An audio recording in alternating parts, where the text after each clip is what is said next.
Hi, welcome to Module 6. We are going to be talking about Individualized Family Service Plans, IFSPs. How exciting, right?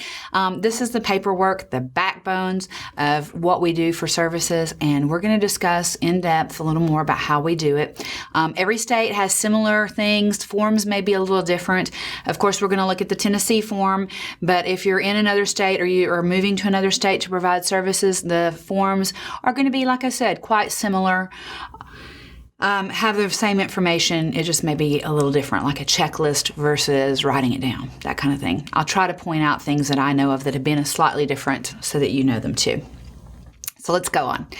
All right, so first off, the 2004 legislation of IDEA, Part C services are what we call birth to 3.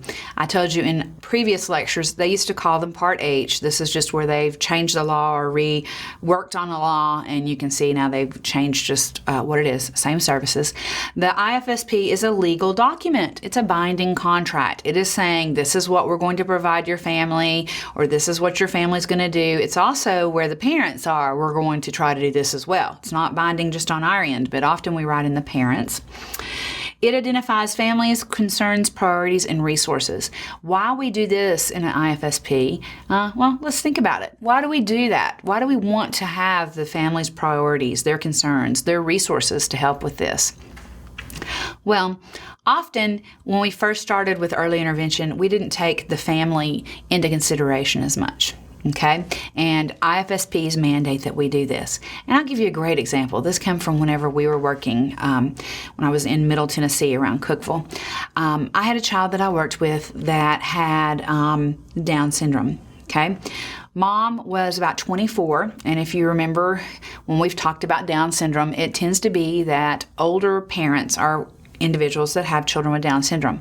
That's not always the case, but that's typical. So this individual was not tested to see if she had a child with Down syndrome. They didn't do any of those tests prenatally because she was at very low risk to have a child with Down syndrome. The child is born, has Down syndrome, has tetralogy of Fallot, which is a heart condition, is airlifted from the community hospital in which she was born to Vanderbilt Hospital. Parents were told she may or may not make it. Mom had a C-section, so she's stuck in the hospital in her own hospital and can't be with the baby while the baby's having this surgery. And so you can see from the start there can be some bonding issues. And then how devastating. Often people think of it as grieving, right? Not because the child has died, but your memories or your thoughts about what a child is going to be like when it has died. Say you were really into cheerleading, then maybe your dream for that child is to go into cheerleading, right? Say you were the star football player or baseball player at your high school. Then as a dad, your dream might be for your child to do those kinds of things. Or if you're mom, right, and you played softball and you wanted your child to play baseball, you can see how you have all these dreams, and then you have a child with a disability, and then your realization that they're not going to be able to do these things, right, can really make a problem. And so what often happens is like with this child, the mom, not very good bonding at the beginning, and I think a little depression. They're in Middle Tennessee, not a lot of resources, a poor family that lives in a trailer, and now we have a child with Down syndrome. At that time period, we didn't ask as much for the family concerns and priorities, okay? Or if we did, we gave it lip service. Now, hopefully, we are more apt to say, what goals are you interested in? What do you want to do? So anyway, in creating these goals, we had goals on there that the child's going to learn to walk, the child's going to learn to talk. And again, this was very early in my career. And so we were working on those skills. And Mom would kind of ignore us. She would be there at the settings, but would minimally participate. Sometimes she would choose not to open the door. I was supposed to go see this child twice a week. I averaged seeing the child half the time. So that tells you that sometimes she just, I could tell she was there. She just didn't want to deal with me that day. And so then we had a new speech language pathologist move in. This was awesome. The speech language pathologist talked about how we could use sign language with this child. And this was something very new to me. Again, I was new in my career. That, hey, yeah, an alternative way to communicate. That would be great. So this speech language pathologist started using these methods and getting the child to communicate. And lo and behold, Mom started becoming more interested because the child was communicating wants and needs. We started with baby sign, very simple sign. More, drink, eat. That's what I call simple baby sign. We started with very simple things, but she started communicating with her mom that she wanted something to eat, or she started communicating with her mom that she wanted to go, right? I want to go bye-bye. And so Mom started being at home more. Her being there 50% of the time went up to 75 and 80 and 90% of the time. And then Mom started opening up. I'd been working with this family probably for a year and a half, and Mom finally starts talking about Down syndrome. Not only because I guess we've built relationships, but because we're now working on skills and goals that she's interested in, and also because at that time period, Guiding Light had a story plot where someone was pregnant. Guiding Light's a soap opera, if you're not familiar with it, but it had on there where a person was pregnant with a child with Down syndrome, and they were, should I have this baby? Should I not? What's it going to mean? And all this kind of thing. And she started opening up. And I honestly believe, of course, it was a combination of factors, maybe relationship building, maybe the fact that a TV show come on and she could spark. I'd never heard her even say the word Down syndrome until talking about this show. And you can better believe that anytime I got a chance, I either caught it, or if I'm standing in the Walmart line, I'm sitting there looking through Soap Opera Digest to look at the plot for Guiding Light so that we could talk about this. But I keep thinking back, if early on we had said, what is the main priority for your child? And she said, I want to be able to talk to my child. Maybe we would have pushed harder on the communication goals and not so much on the walking goals. Not that we wouldn't work on them, but we would look at what the parents want. So anyway, now we are legislated to do that, and I hope as professionals we do that better. The IFSP is going to show the child's strengths and weaknesses. So not only what the child can't do, but what can he do, right? And it's also going to say who's going to provide services and where those services are going to occur. So let's continue on. In Tennessee, the early intervention eligibility is listed below, okay? The first thing is they have to be 0 to 36 months of age. So this is birth through 2 or birth to 3, depending on how you want to word it, right? There are no financial requirements. What this means is the parent is not going to pay out of pocket. Now, I've told you that in some states they do. Kentucky is an example of this. In the state of Kentucky, they have where you pay on a sliding scale, depending on how much you make. Okay? So there's no financial requirements. However, if the child's receiving PT, speech, or OT, they might build Medicaid if the child is low income. They might build insurance if the mom or dad or the child has other insurance. And of course, we talked about this.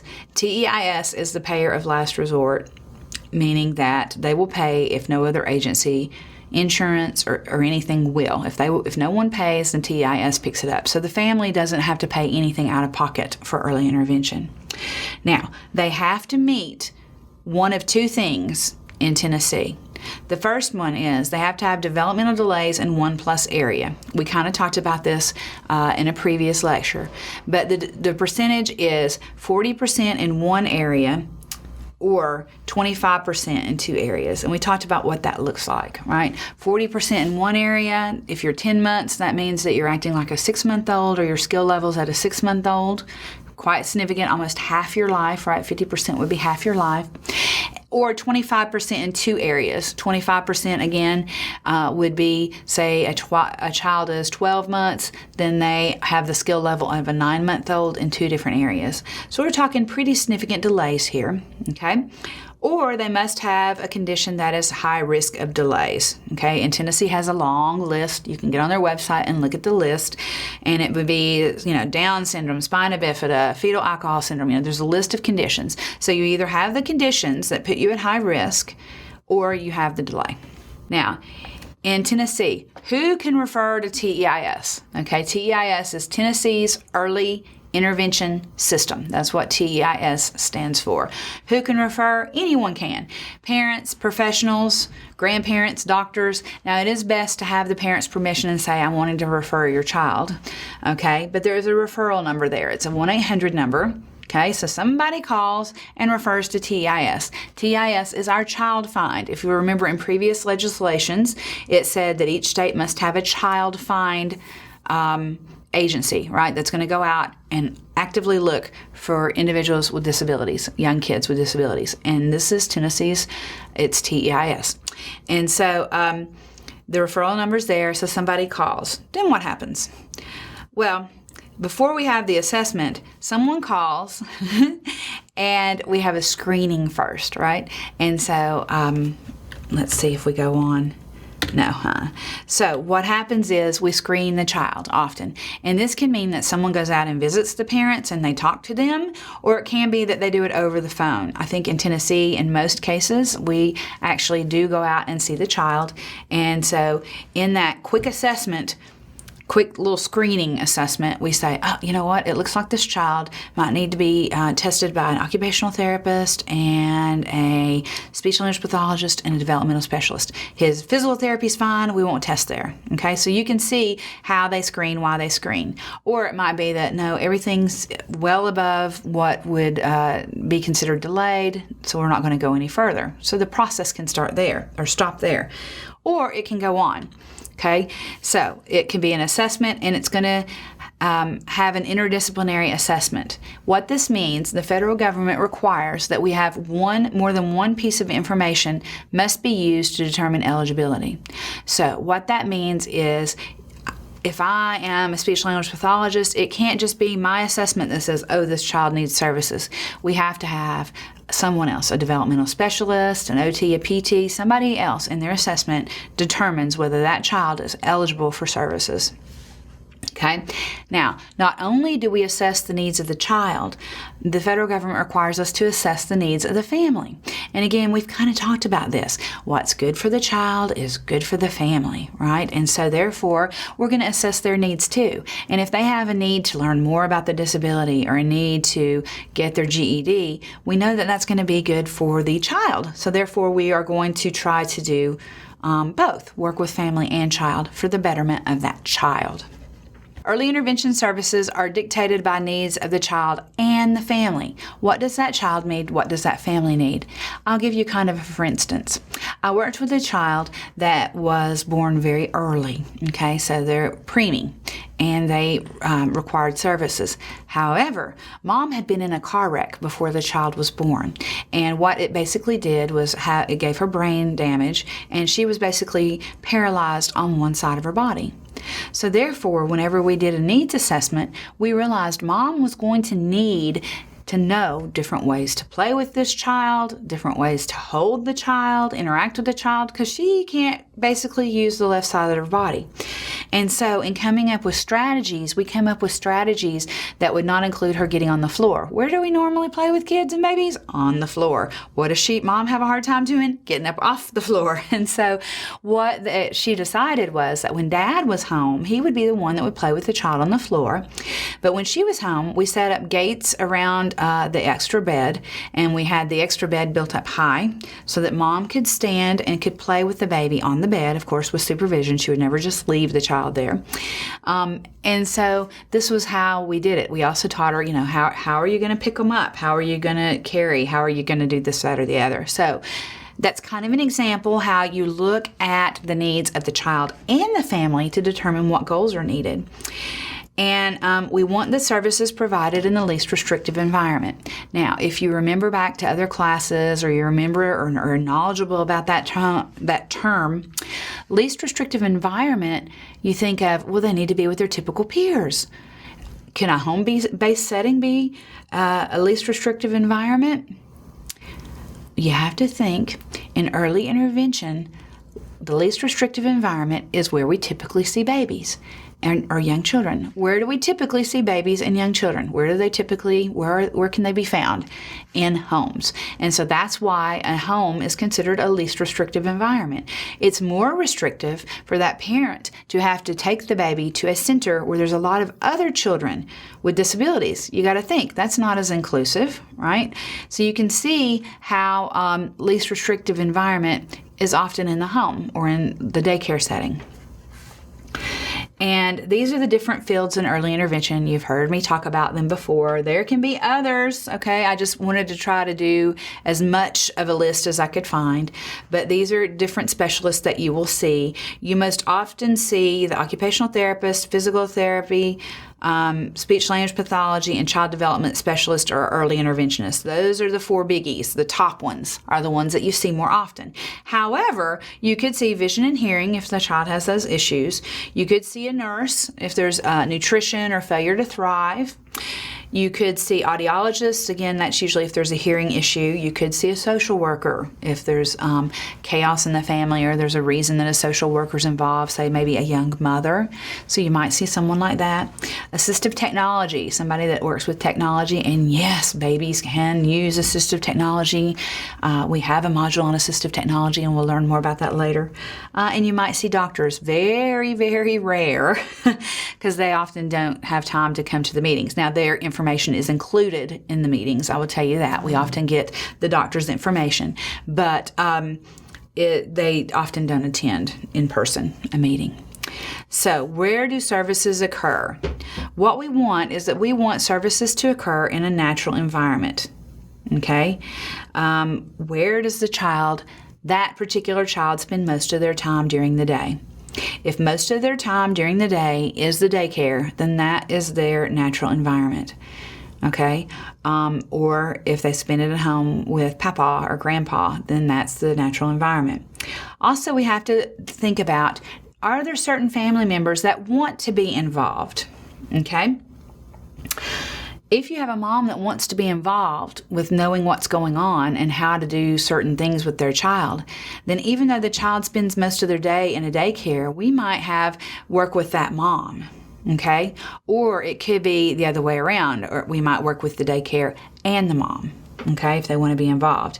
And what does the child need assistance with? If they're working on playing with outdoor playground, then that means that we're going to maybe do things outside at the playground, right, with the child. And so therefore we need to be at the daycare center. So you can see how it is a very fluid idea. We want it to be naturally where they are, but we also have within that leeway of where are we going to have those services and why. Okay, it might be that we want the daycare worker because she spends more time with the child to be there and to be with when the services occur so that she can learn how to work with them. It could be dad who's non-custodial, who visits. I guess non-custodial is not the right word, but say dad has the child part of the time and mom has the child part of the time. We may actually need to let dad be in on the services and provide some at his house too. Okay, the IFSP process, and we kind of have started this, right? There's the first contact. That's when somebody contacts TEIS or another agency that's Child Find and says, I think that we have a child with a disability. There's a screening where somebody comes in and screens, right? And that person determines if there's formal assessments needed. That's the third thing. And so they assess and then they develop the IEP. Can you believe those 4 bullets have to occur within 45 days? It's amazing that we can do it that fast, but we do. And then we implement the IEP and then we monitor for progress. And so that's the process of what's going on. Now, components of the IFSP, okay, this is part C of PL 10517, IDEA. There's lots of guidelines in Tennessee on how to fill out an IFSP. In fact, if you go to our website, I've put up the Tennessee's IFSP, and in it, it will have guidelines and on how to fill out the next page, and you fill out the next page and you flip, and there's guidelines on how to fill out the next page, and then you flip. So it is very, very informative on how to do it, okay? We're going to talk about it a little bit. The IFSP must. What do we have to do? We have to be a multidisciplinary assessment. So again, more than one person has to look at the strengths and needs of the toddler or infant, and then we have to identify what services are needed. So a team, we have to do a team. It can't just be, say, Cathy going in and assessing the child and telling the parents, oh, your child needs this, and I'm going to provide the services, and this is how it's going to go. See, it's a whole team coming together. It also must include a family-directed assessment of the resources and priorities, concerns of the family, services necessary to enhance the family's capacity to meet the development needs of an infant and toddler. It's the MAPS process, okay? A MAPS process is something that I'm going to have you do later on. But what you're doing is you're going to ask the families what are their priorities and concerns, what do they think they do well, what do they think they need help on, okay? That's a process to kind of assess the families. And we do different kinds of assessment with families. MAPS is one of them. The IFSP must be developed in writing by the team, okay? So we have to put it together on a plan. And I had a service provider that I worked with that I loved. She would go in with the family and she would say, here is our bones of our plan. See, it's a blank page. I've not written anything yet. We're going to come together and we're going to create this, because she wanted to make sure the parents knew that they were included too. It wasn't just a whole bunch of therapists and specialists and early interventionists coming together and saying, this is what your child needs. It's all of us together saying, this is what this child needs. Okay? So this is what we have to have on an IFSP. Okay, we have to have the present level of development, the priorities for the child, outcomes targeted for the child, a description of the services, a statement of the natural environment, and we'll talk about all these in depth, projected dates and timelines. We have to name a service coordinator and services to support transition if we're ready to do that, and then the IFSP must be explained to the family. So let's delve into each one of these components a little more. First of all, the child's level of development. What can they do, their strengths, and what can they not do, their needs, in Tennessee age equivalents, in approximate age equivalents. So in Tennessee, we've chosen to use the age equivalence model. Okay, so what we will say is they will ask us, what percent delay or what equivalent age is the child working at, and you might say the child is 2 and they're working on a 9-month skill in cognitive ability and able to only stack one block on top of the other, only able to not able to verbalize anything. Tries to say mama, just making sounds. So that's the kind of thing that you're gonna hear. We're gonna say the age equivalent. Now in Tennessee, under health, under that little tab, you have to include vision and hearing, their health status, and fine and gross motor. Okay, so what you're going to do under that one is you might say, child had a vision screen, vision within normal limits. Child had a hearing screen, failed the hearing screening, more hearing screenings are going to occur. The general health status. Child, and you would not just say child, but you would say his name. So I should model that, I guess. But Marcus has had recent ear infections, and family thinks this might have impacted the hearing screening, and so they're hoping that he stays well. They're continuing to take him to the doctor.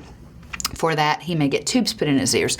These are the kinds of things that you might put under health, and then you're going to put fine and gross motor, and then each of these areas are going to be filled out. And it might be that the physical therapist fills out the gross motor part and then I fill out the cognitive part. So it may not all be in one handwriting, or it may be that we verbally are giving a report and one person is writing it down. Okay? And this is what a present level looks like, okay? And I want, like I said in there, it says look at in full screen for the best quality, okay? It'll say health, vision, hearing. It'll say who, the strengths of the child in health and vision, and the needs of the child. And you might put, if their health has been really good, it might mean no needs at this time, okay? So that can be put in there under the needs, okay? But we're going to have the date, who gave it, right? So you have fine motor given by whoever, you put your name there, the date that they did it, the chronological age, and the adjusted age. Adjusted age is if a child is premature, okay? And in your assessment class, if you've had it, you'll know this. If not, that's okay. We'll learn it. But if a child is premature, we're going to adjust for age, because what we're saying is that a child that's premature at, say, 1 year is going to look very different than a child that is 1 year old but went full term. So we adjust. If they were 8 weeks premature, they take 8 weeks off that child's age. So instead of 12 months, we're looking at a child that's 10-month skills, right? We quit adjusting at age 2, however. So you have the strengths and needs there. You fill that out, okay? And this is the other page, the next page down, which talks about communication development, cognitive, social, emotional, other, and it could be, orientation, mobility, whatever other you might want. And again, if you're looking at this, there is explanation and examples on the IFSP on how to do this so that you can do it correctly. Okay. Now, family resources, priorities, and concerns related to enhancing the development of the child. So we're going to have a statement that includes all of these things. Okay. It must relate to the enhancing the development of the child. It guides what we're going to write on the IFSP, and we're going to look at the Tennessee portion. But a statement could include something like this. Well, we'll look at the next portion first. Here, again, is an idea of this is a page. It's going to help you fill out the resources. It kind of tells you how to do it. Remember that all families have resources. You may be working with a very, very poor family. You are still going to write resources they have because even they have resources. It might be extended family that come and help out. It might be that they have a car to help them get there. They live on the bus line so they can get to services if they need to. Whatever. In some instances, you may be feeling you're stretching to find some resource. We want the parents to know that they do have things they can draw upon, and this is how we do it. So, what we have is this. We have listed the family resources on one page. And again, that can be they have a car, they have extended family members, they have insurance that's going to help cover that. Mom is on WIC, or the family uses WIC. All of those things are going to be resources. Okay, family priorities. What is your priority as a family? And it might be get better housing. Okay, we live in a roach-infested trailer and we want better housing, so that's a real priority for our entire family. Okay, or it could be priorities. I really, really want this child that I have with a disability to learn to talk. That's my priority. Okay, family concerns are very similar to priorities, but what are our concerns? Priorities, it could be that I list the concerns. This is the way I've often done it, or I've seen others to do it. We list the concern. Well, we're concerned about housing. We're concerned about our child talking. We're concerned about all of the ear infections. Okay, so then I'll say, prioritize those for me. Which one is the biggest concern? Well, the biggest concern is housing, because we're really, we don't like it here. It's too cramped. The roaches are driving us nuts. We want better housing. Okay, what's the next concern? Well, the next concern is the child talking. So you can see how you build on all of these to help with that. This is going to help you write everything. Okay, so then after you write that, what's going to happen is the family priorities that are listed are going to then help become your goals. See how easy that is? The family is interested in this. We're going to create a goal about it. Okay, it doesn't mean that you only do those goals, but those are your priority goals too.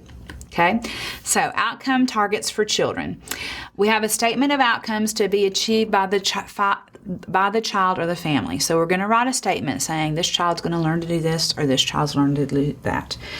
You make as many copies of the pages as there are major outcomes. Okay, so when you see this page, you'll see, I forget the number, I think it's 4 or 6.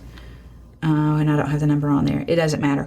On the IFSP, the outcome targets, you may have 5 outcome goals. Well, the IFSP that is on the state website and that I'm giving you in class only has 1.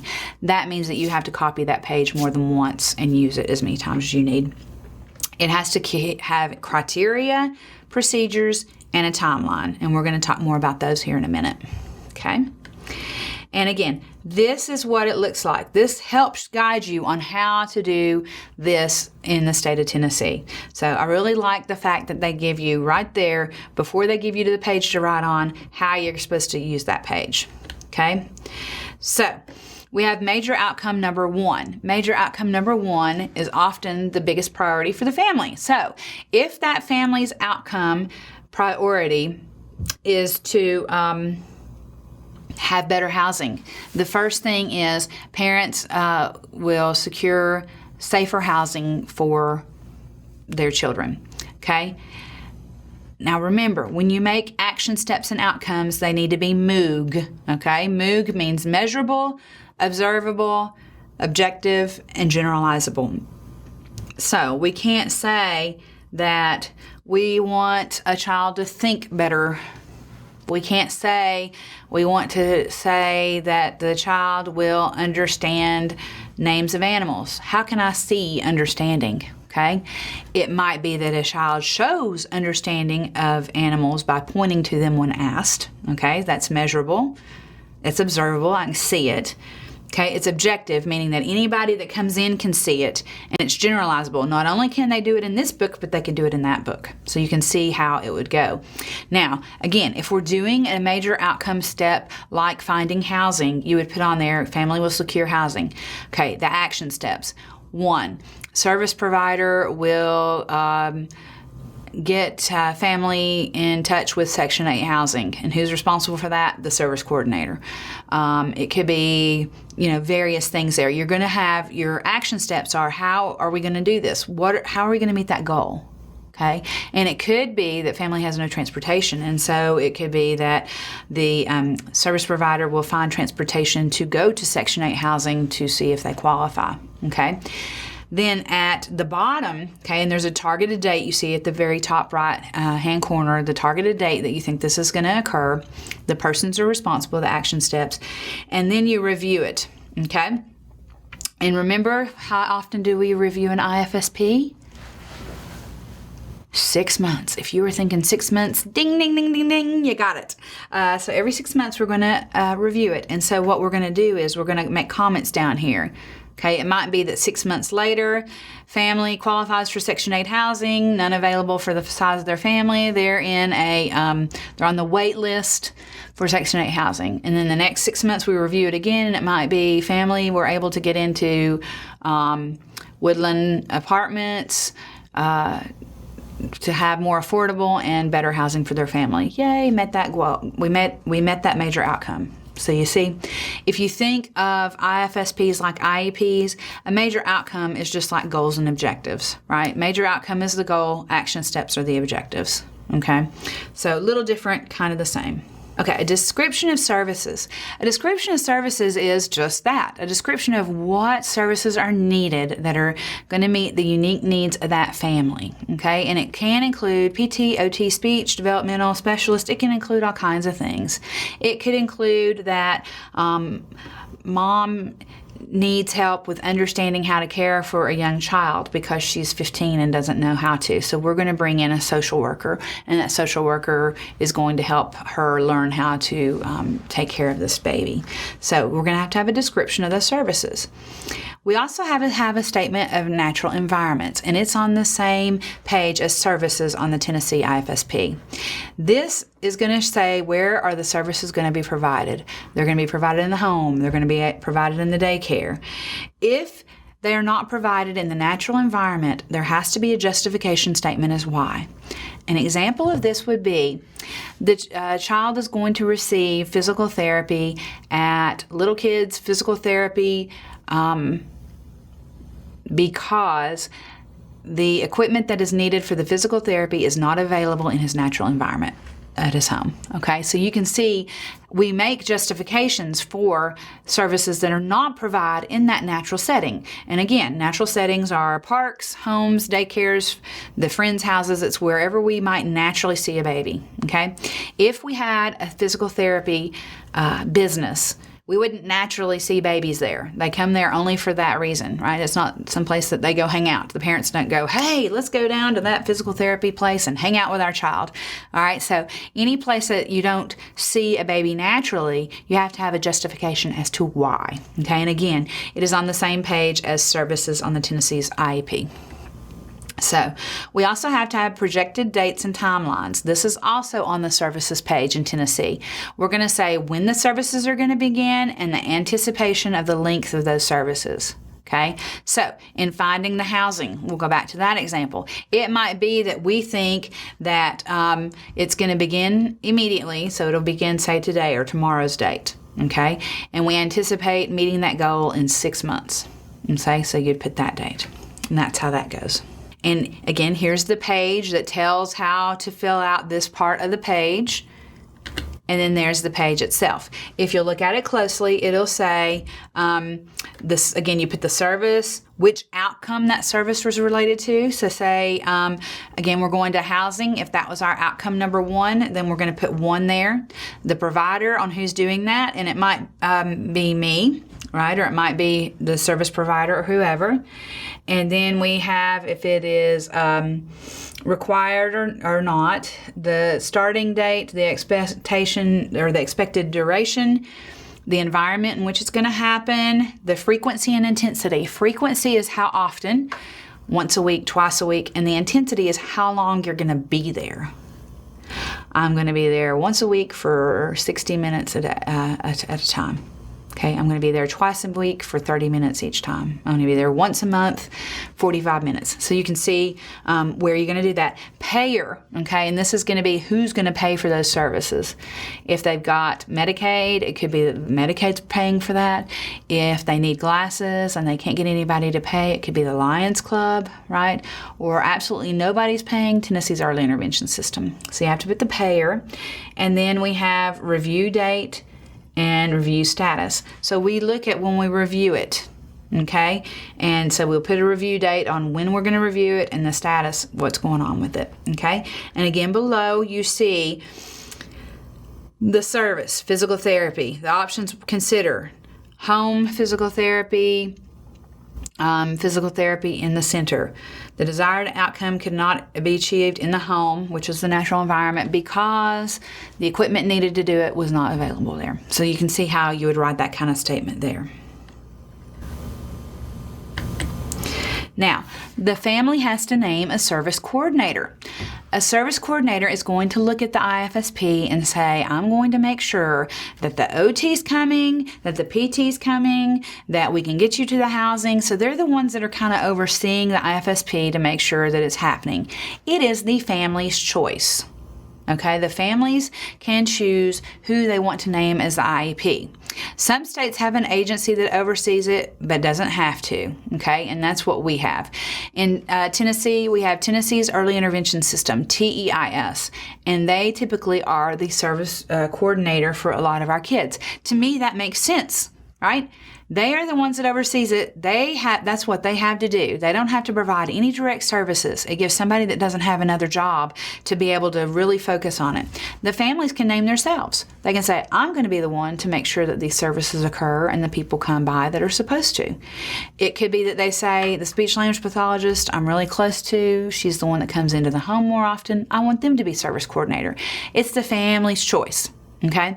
And so, that's how we do that here. We have an agency that does service coordination. Although we don't have to choose it, the parent can choose someone else.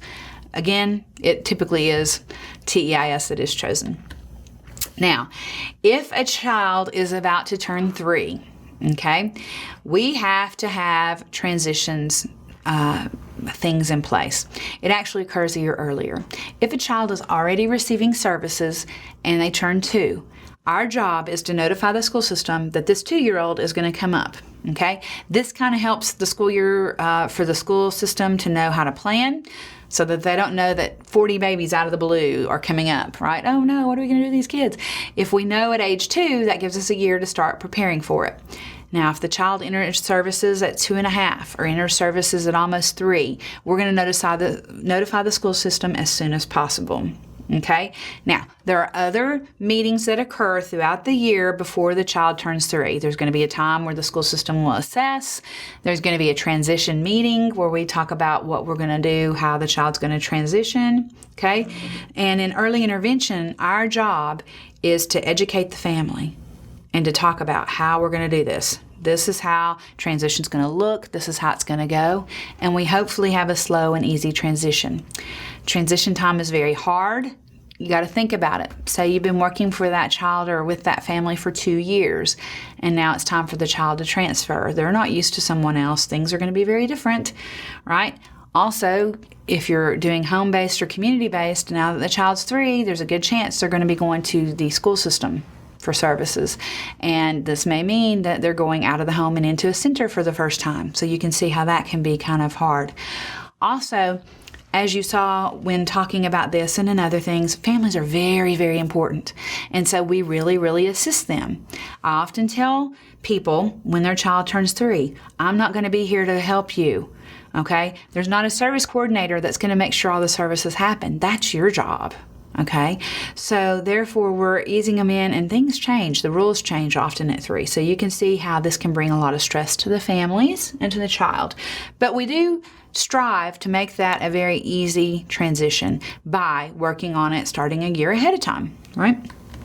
So after that, we have to explain the IFSP, okay, in lay terms. And I have IFSP. Sorry, I have a typo here and there. As you can see, I'll need to correct those. But we want to explain it in lay terms. Okay? What if I come up and said, all right, we have your child a goal of having their MLUs at 5, and we're going to achieve that within the next year. And the family maybe go, MLUs? What's an MLU, right? MLU is mean length utterance. What we're trying to say is we want them to speak in 5-word sentences. Okay, so if somebody has written something very technical or jargony, we have to explain it in terms that the family can understand.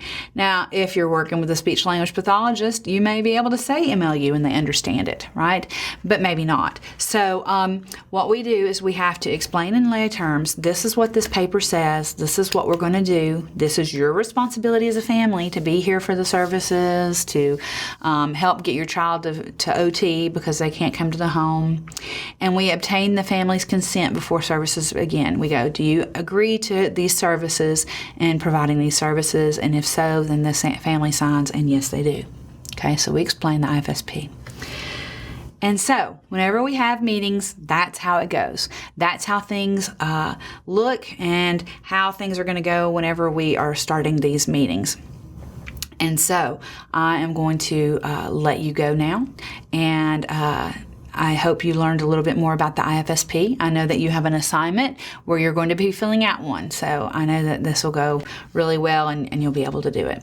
So I will see you in the next module.